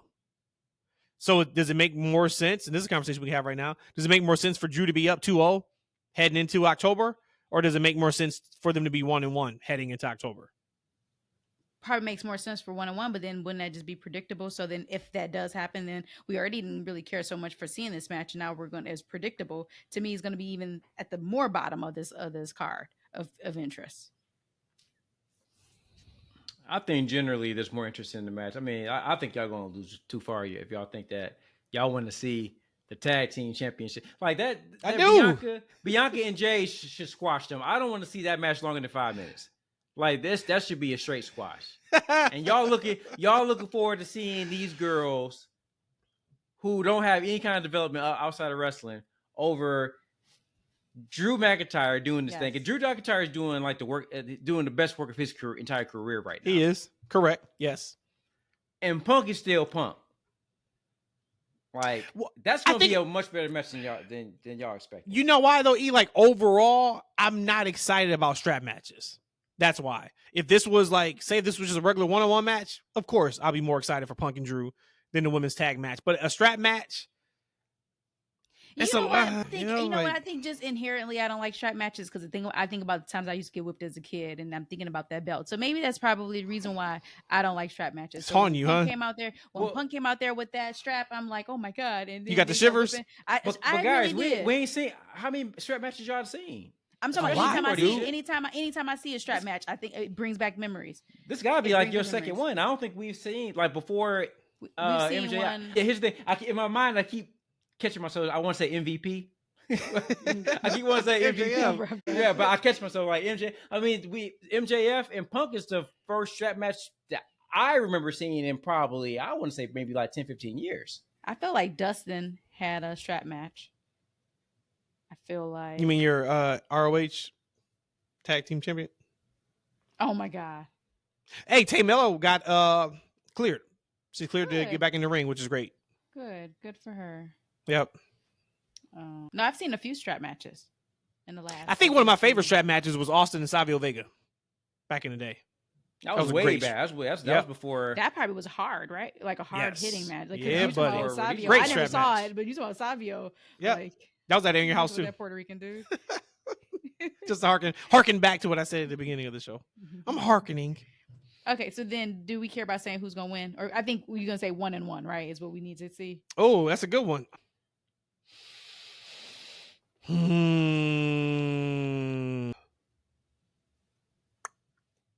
gonna go. Let me go with. I'm gonna go CM Punk win somehow. I don't even know how.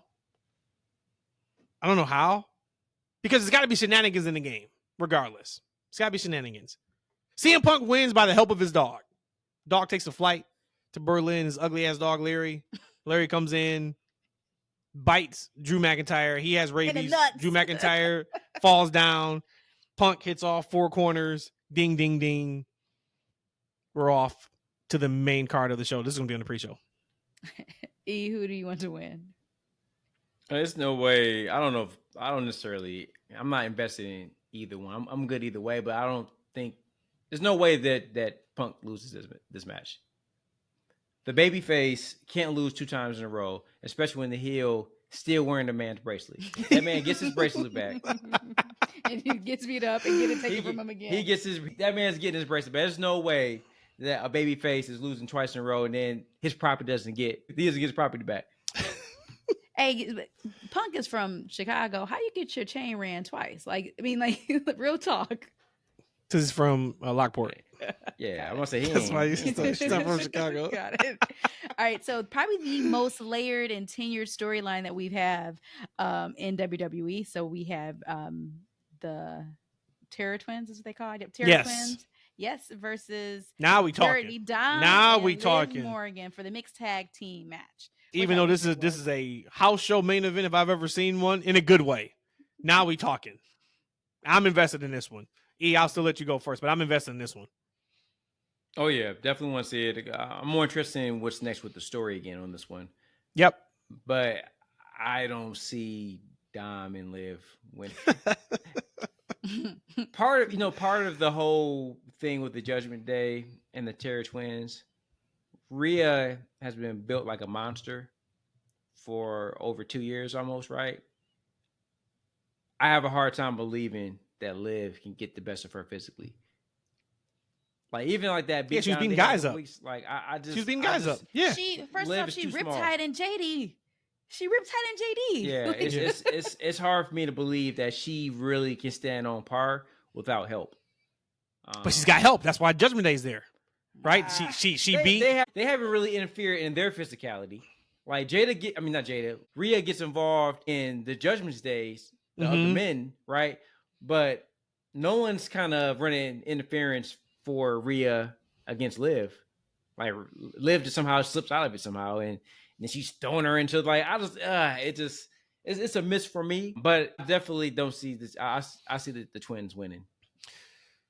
They have to, right? I mean, in order for us to get back to Rhea and Liv 1-on-1, Dom can take a lot. I mean, Dom is bulletproof kind of at this point. Yep. Agreed. Where he could take 100 losses. I mean, he's that heel now.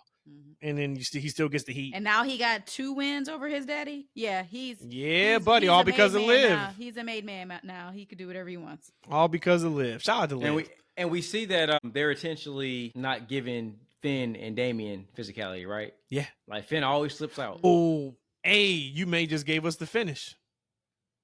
Yep. Finn I could see Dom getting the pin over Damian because of Finn's interference. which leads us then to Finn and Damian at Bad Blood. Yep. Damn We it, know that's- E, you, oh, you yeah. cracked the code. We know that's coming. Yep. But I'm looking forward to the match. Should be a good one. I'm gonna go with. Well, I was gonna go with Terror Twins, but I like that. So because we know like the end game. Because I said it's just a layered story here. We know Damien's next got to be Finn. So I kind of like that now. So maybe I mean, and you can still have Damian beat Dom, and then Finn gets his heat back on Monday. You know, you mean two different ways to skin a cat. Yeah. All right. What's next? Next, we move on to the World Heavyweight Championship. So we have Gunther versus Randy Orton. Will we see Randy Orton going to the number 2 spot of the all-time winner of heavyweight championships in WWE? Or do we not? Do we see him put over that young boy, Gunther? Randy losing. He doing it. I'm not even actually interested in this match.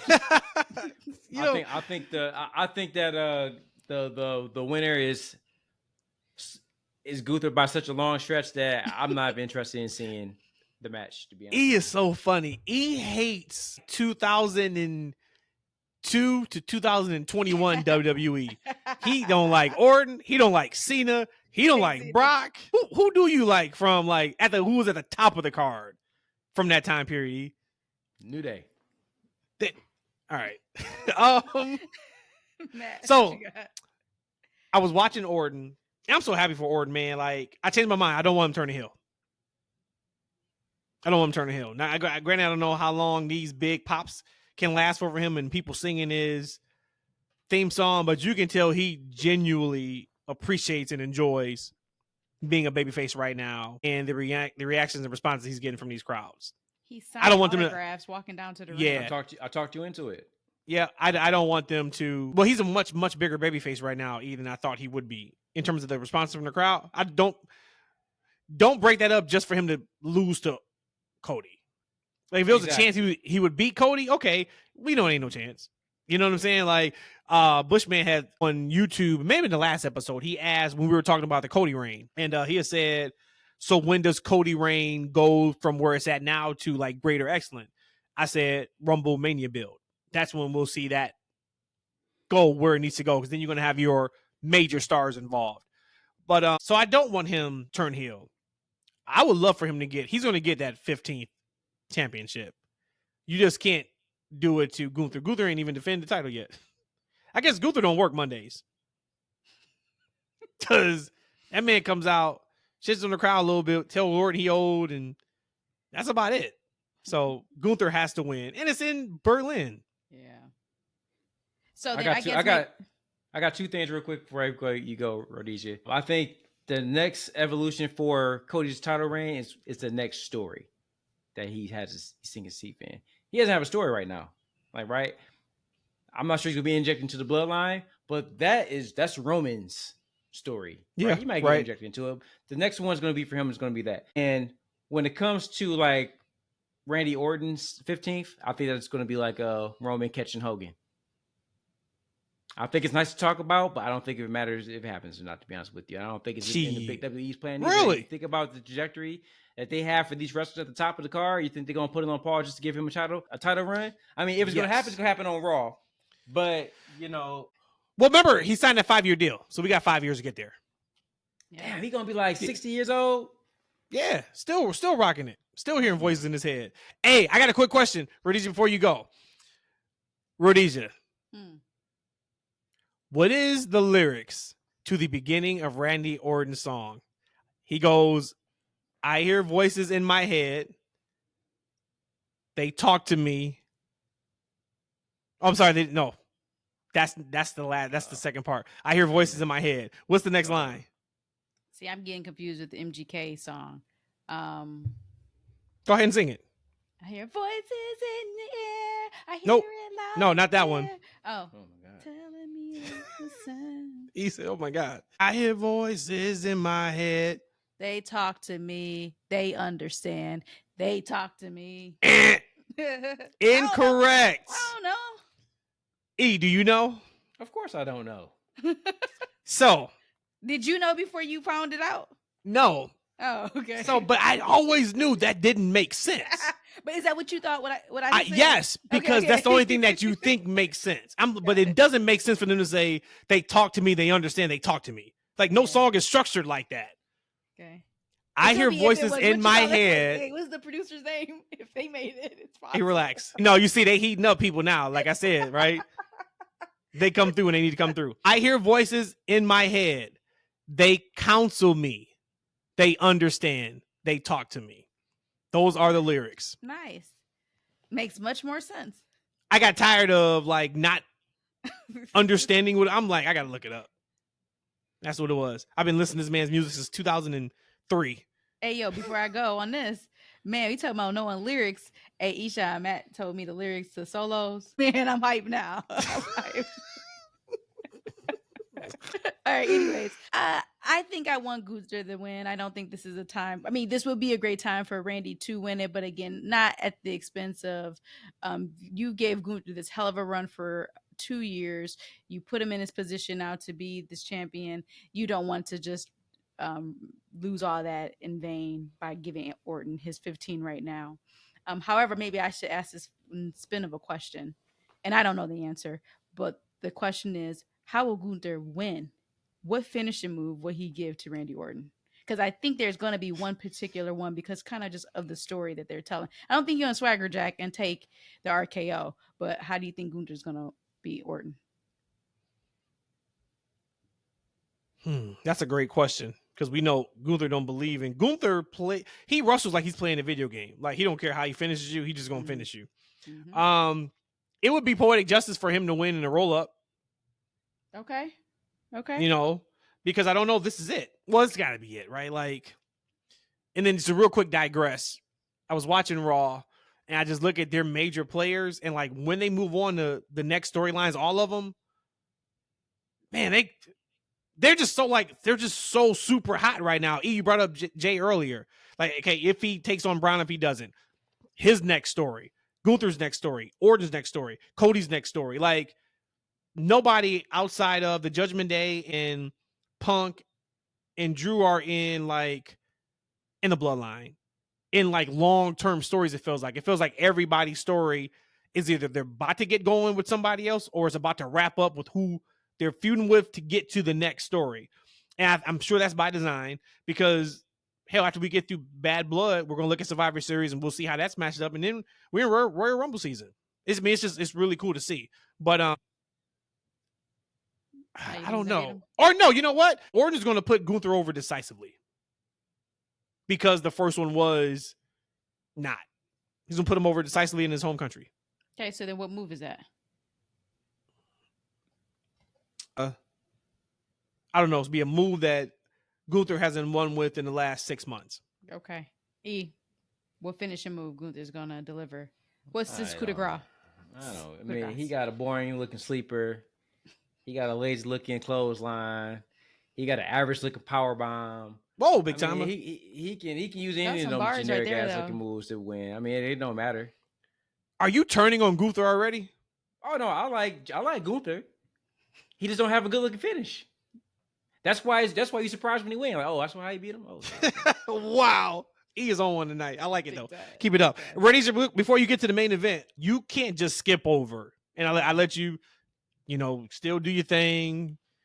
You can't say, hey, Solo's lyrics and not give it to us. Taking it all. Hold on, stop. Taking it all. Hell yeah, you are. Okay, stop. So we're not doing that right now. You already skipped over the Budishi comment I made earlier. I heard you. I didn't hear it. Give me the first line because I can never. Okay, can you just give me the first 2 words? Taking it all. Wait a minute, I thought you knew the song though. Yeah, but I know it after I know the first couple words. Most people are like that. Like they say, hey, sing such a song right off the top of your head. It's hard, but you've got the music playing, then I got you. All right. I'm taking it all, settling scores. All right, you know what? Let's move on to the next one. Yeah, next pod. Come prepared. I want you to kill it. I'm gonna start the next pod that way. I'm gonna start the next pod. All right, what's the main event? Main event is Cody and KO, right? Yep, and then another way to. We don't know. No, main event's gonna be Gunther and Orton. That's closing the show. Way to bury KO again. But anyway, so we have Cody Rhodes and Kevin Owens. I heard watching Raw, y'all probably have too, that 2 hours before the bash of Berlin, they had like a 24 hours. I always call it 24 hours, but it's like a special that they're doing. And supposedly they have a sit down with Cody, and they also have a sit down with Kevin Owens. So it sounds like it's going to be some really good stuff that may actually work. But maybe I could pull it off to watch that while I'm at work. So I can probably feel not as bad because KO is going to lose. Yep. KO gonna lose that. Yeah, KO losing this. KO not winning this. Yep. He get his ass whooped on Saturday, y'all. Yep. Now it's gonna be the story. Like, what's the story going into or after? Like, is this a one and done? Mm-hmm. Does KO turn on him at some point and do something heelish, and then we get that at Bad Blood? That's the story for this match. It's not who's going to win. We know Cody's going to win, but I think the match is going to be good, and I think the story they tell during the match is going to be good. And I think that story is you're going to see KO maybe fight with himself of should he go to that place that he knows he needs to win the championship from his friend. So I think maybe we get that. And then maybe we even get something to where, now I'm just spitballing just to make it interesting. Maybe we get something where it's an easy win for Cody because he can tell KO is holding back. And Cody does something to rile up KO for Bad Blood to now make it, okay, now he actually may have a shot. Yeah, KO getting that ass whoop. It's going to be a quick ass whooping. He's going to take a couple of crossroads. Actually, he ain't even going to take the trifecta. He's going to take one? Just one? He's taking one. Yep. He's going to take one. Yeah, I don't know. I mean, this match right here, I already said my piece on it about how I feel about KO. And again, I know I'm not being, I don't know the word to use here. I'm being too critical and not being like rational, but whatever, right? Whatever. So then, hot take. KO wins. I was on. Hell no. We passed it. Show's over. Yeah, show's over now. I was like I think I said I was at a 2 for All In terms of excitement level. Even though I was excited to watch it on Sunday, I went through that whole thing. For this show, I may be at a 1.5. It's funny you say that because I was just looking at this card.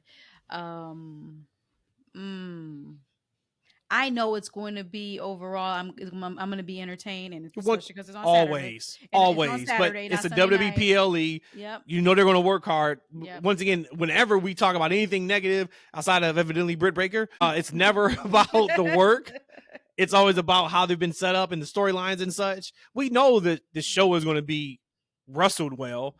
Everybody's at the top of their game right now for the most part that's on this show. But in terms of like excitement level and like me being invested in these matches, the people I'm invested in right now don't have a match on this card. Like personally, Braun Breaker, Roman Reigns, there's a couple other ones too. They're doing a hell of a job with Bronson Reed. Yeah. Of course, you know, we kind of, Mal's making fun of Yusuf for that tweet, but they've done a fantastic job with him. And like, what's next for him? Do we get him and Braun Breaker? Well, you know what I'm saying? Like, because they're heating him up for something. For the to go at to have no number one contendership, there's still 2 more spots that's left open. Is he in any of those matches? I don't know. Next week? Okay. But it could be, because that match is like 3 weeks from now on Raw or something. So that's not even at the PLE. Man, if you're Adam Pearce, would you reward him by giving him a like that would be crazy. That would be crazy. What'd you guys think about Uncle Howdy's wrestling debut? I think I need to go. Oh, got it. Okay. Yeah, I think I need to go. What'd you think, E? I didn't see it yet. Okay. I didn't see you it guys yet. are a trip. You know what? No, stop. People want me to be real, right? Yes. Thought it was not good. I was upset. I want to say another word, but I did not think it was that good. I was actually a little bit upset. I thought his mask on his face just looked funky, which is weird, but I guess maybe because every time it's been dark. It's the hair. It's the hair. It wasn't the mask. It was the hair. I did not like it at all. I said a few weeks ago that I'm going to give this story a little bit more time. And actually, I'm going to be honest with you. I even wrote something down about Gable. Hold on. you got me spoiled a couple episodes ago when you had mentioned kind of what we was talking about, Gable and Otis, kind of what we could have got out that. And ever Right. since you said that a couple weeks ago, I was like, yeah, I just remember how much that would have been, because we didn't get him winning the IC championship at Mania. But okay, I'm willing to sacrifice that for him to go after Otis. But now this match that we saw, I thought it was not good at all. I thought that nobody shined out of that. I was very disappointed, and you had the main event time spot. I did not like it. Sorry, not sorry. Man, I like that. Came in hot. Look, I told you guys, like I didn't lay into it too much about the Wyatt Six, but they're in a tough spot because the characters shouldn't be babies. They kind of should be heels, but at the same time, they don't really have baby faces that can work with them. Right? It kind of works better in the like against, I guess, maybe chicken shit heels, then that's what Chad Gable kind of is, right? But at the same time, like they're in the way of a better feud, right? I think they derailed the Otis and Chad Gable thing. I don't think it's that matchup is as hot as it should have been 3 or 4 months ago. Yep. Right. I just think that the Wyatt Six is just in a weird place. I don't think those characters are classical baby faces. That's Kurt Instructor. I think they're kind of misplaced, but they almost have to be, because no one wants to boo, Bray's brother, right? And his and the friends, like the survivor, like the remaining part, like their family, right? No one wants to boo the family, right? And the way it's kind of constructed is Uncle Howdy shouldn't be wrestling. No. If we look at this in totality, right? Uncle Howdy shouldn't be wrestling, and everybody else should be a pack of rabid dogs that just beats the shit out of everybody as the heels you're talking about. Yep, exactly. That's kind of what that should be. And it is not. But I was watching Chad. I was just like, Chad can make anything that ain't supposed to look good. Because that match shouldn't have been as good as it was. Nothing against Bo or Uncle Howdy, however you want to look at that. But Chad was bumping for him. Chad was doing his part with just everything. I mean, he's great. But yeah, but I thought it was okay. It was the hair, like the mask is okay. You can work in the mask, but that wig, I was like, it kind of just took me out of. You're right. Let me take back. The match was not bad, so I'm going to backtrack a little bit. It's just that I had held the Wyatt Six in like this mystique, paranormal type part of my fandom. And then maybe if they had the lights turned down a little bit lower, maybe the presentation was a little. Oh, hell no! You want to bring the red lights back? I didn't say remember red that with the Fiend. Yeah, I didn't say Fiend. No, we're not doing this. No, I said bring the lights down a little bit. I didn't say red. Yeah. But maybe because it kind of was like, okay, this was the mystique. Like, you know how you drinking in the bar and the person might look a little cute, and then you've been having a couple drinks in the that bar, muted light. And that muted light, and then now when they turn the light on and you're a little bit sober, or it's time to go sober because you got to go home. You're like, oh, this is not what I thought I was looking at. That's what I would say. No, the match work was great. I'm not gonna say that. Just to me, that mystique has now, some of that has kind of fallen to the wayside. So again, if we can get them switched over to being heels, then I didn't think Uncle Howdy should be wrestling either. I think he needed to be like that mastermind. But here we are. I just wanted to be honest and real how I felt about it. And here's the thing about the muted light, right? Like, so ever since he and I have known each other, we have had girlfriends. Ever since E's known me, Rhodesia, you and I have been together. And then I think like a year or two after I knew E, Katrina came into. So me and E can never forget to say, like, we had a girlfriend. Like, we can never forget to say that. Talk about the muted light. Me and E have been in plenty of clubs and bars with the muted light. Just there as spectators, checking out vibes. And we've also been in many of those same places when either we saw those same said people outside the bars or clubs, or maybe inside when the lights come on. And holy hell, the muted light, people talk about like beer goggles, don't stand a chance against muted light. Muted light may be the most undefeated thing in the history of thinking you see something that looks good until it ain't. God bless everybody who's ever been in the muted light, got home, and still enjoyed what they had. It's got to be few and far between. Yeah, I'm going to leave it at that. We wrapping, y'all. We gave y'all almost 2 hours. I told everybody on Twitter because we were going to pod on Sunday. And shout out to the young legend, Lil Matt. Little Matt turned 17 years old this past Sunday. Yes, sir. Yes, To- sir. Told that boy he got 11 months till the contract is up and the contract is written. What I expect for him when he turns 18 out the house. But we had a lot going on Sunday and we watched the show. I didn't want to keep E up, whatever, all that. But I told everybody, like, hey, we'll make it worth y'all while. We're going to pod on Tuesday. We're going to drop on Wednesday a day early than we usually do. There you go. We gave y'all almost 2 hours. Hour of AEW, hour of WWE. We are done, and it is a wrap. So I'm going to get my plugs out of the way. I asked y'all at the beginning of the show, like, comment, subscribe, especially on the YouTube video. We are up to 629 subscribers on YouTube. That thing need to hit 1,000. Yeah. Every time, every no time we get a short or a clip on Twitter that pops, we see a increase. We just gotta get more of them to pop, and it's not because of anything else, whether we gotta get more eyes. So that's why I always tell you guys: tell a friend, tell a family member, because we are the best kept secret in wrestling podcast. I heard some of y'all wrestling podcasts too over the last few days. Ain't really want to give it up on what y'all saw. Let's all right, you're right. My bad. YouTube, that's freaking wrestling. Twitter, that's F&W.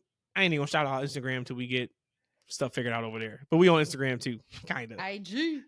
We'll see y'all back here on Sunday. Go over to Bash, go over SmackDown, and then hopefully talk about how AEW put on a great Dynamite show to get some momentum going from All In. So we'll have all that and more. Love y'all. Talk to y'all soon.